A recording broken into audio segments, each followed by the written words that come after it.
Assalamualaikum warahmatullahi wabarakatuh. Sebelumnya saya akan memperkenalkan diri terlebih dahulu, karena jika tak kenal maka kita kenalan. Perkenalkan, nama saya Nurul Hidayah, salah satu mahasiswi bimbingan penyuluhan Islam UIN Walisongo, Semarang.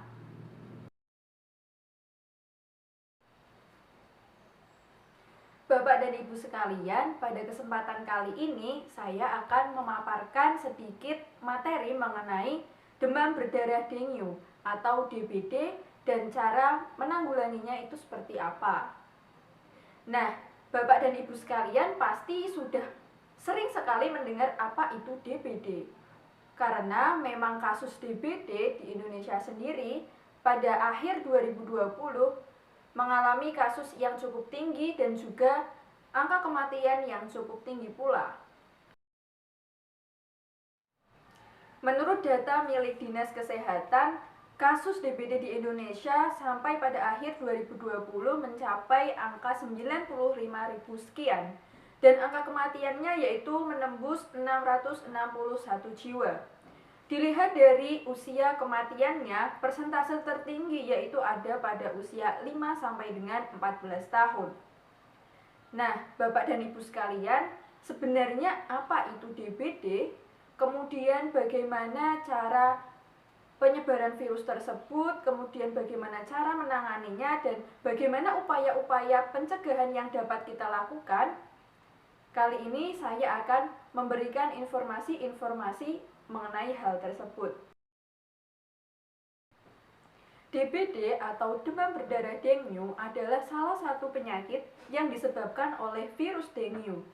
Virus ini ditularkan melalui gigitan nyamuk. DBD ini ditularkan oleh nyamuk yang bernama Aedes aegypti, bapak-bapak dan ibu-ibu. Nah, nyamuk ini biasanya berada di daerah tropis seperti Indonesia. Penyakit DBD dapat memunculkan gejala yang variatif. Beberapa orang yang terinfeksi DBD memperlihatkan gejala ringan atau bahkan tidak memperlihatkan gejala. Ada pula yang memperlihatkan gejala berat, sehingga ia harus mendapatkan penanganan dengan segera. Keterlambatan penanganan terhadap pasien DBD akan menyebabkan hal fatal, yakni berupa kematian. Ada beberapa gejala dari penyakit DBD yang harus Bapak dan Ibu sekalian ketahui. Yang pertama yaitu demam hingga mencapai 40 derajat Celcius, sakit pada bagian kepala, sakit pada sendi, otot, dan juga tulang, kemudian ingin mual dan muntah, nafsu makan yang menurun, adanya pembengkakan di kelenjar getah bening, kemudian munculnya ruam kemerahan pada kulit.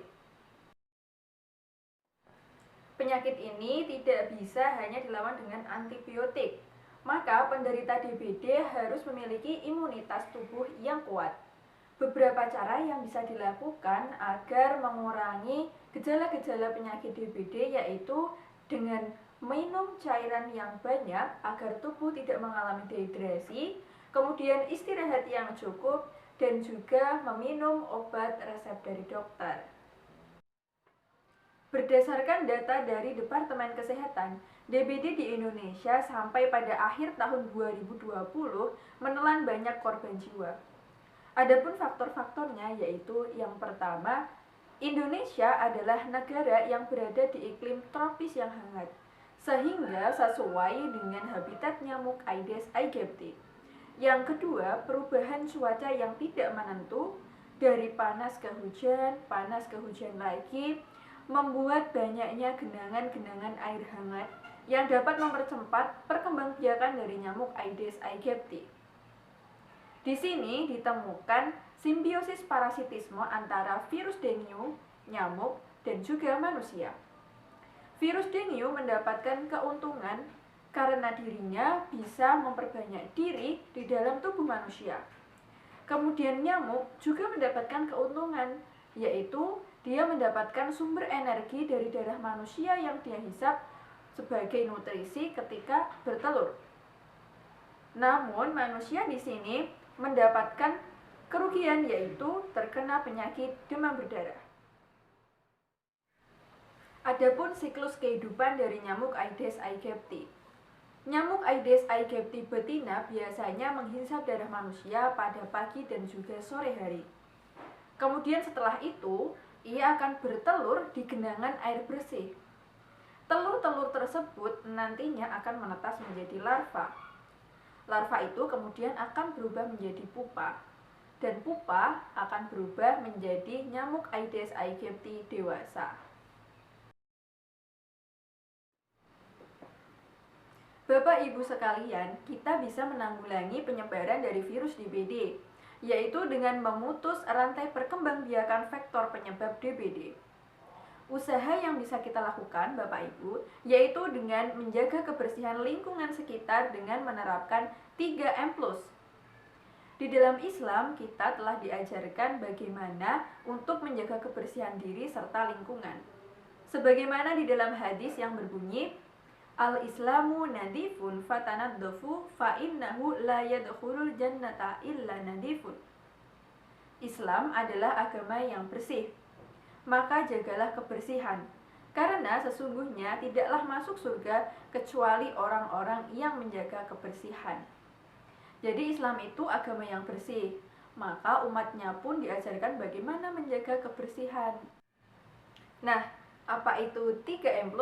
3M+ yaitu menguras dan menyikat, kemudian menutup tempat-tempat penampungan air dan memanfaatkan atau mendaur ulang barang bekas, plus mencegah gigitan dan perkembangbiakan nyamuk. Untuk mencegah gigitan dan perkembangbiakan nyamuk, kita bisa melakukan langkah-langkah berikut, yaitu memelihara ikan pemakan jentik nyamuk, menggunakan obat anti nyamuk, memasang kawat kasa pada jendela dan ventilasi, gotong royong membersihkan lingkungan, memeriksa tempat-tempat penampungan air, meletakkan pakaian bekas dalam wadah tertutup, memberikan larvasida pada penampungan air yang sudah dikuras, memperbaiki saluran dan talang air yang tidak lancar, dan menanam tanaman pengusir nyamuk. Bapak Ibu, itulah tadi penjelasan terkait demam berdarah dengue atau DBD dan cara menanggulanginya.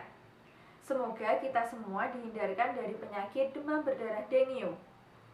Apabila saya masih terdapat banyak kesalahan, mohon dimaafkan dan semoga bisa bermanfaat untuk kita semua. Wassalamualaikum warahmatullahi wabarakatuh.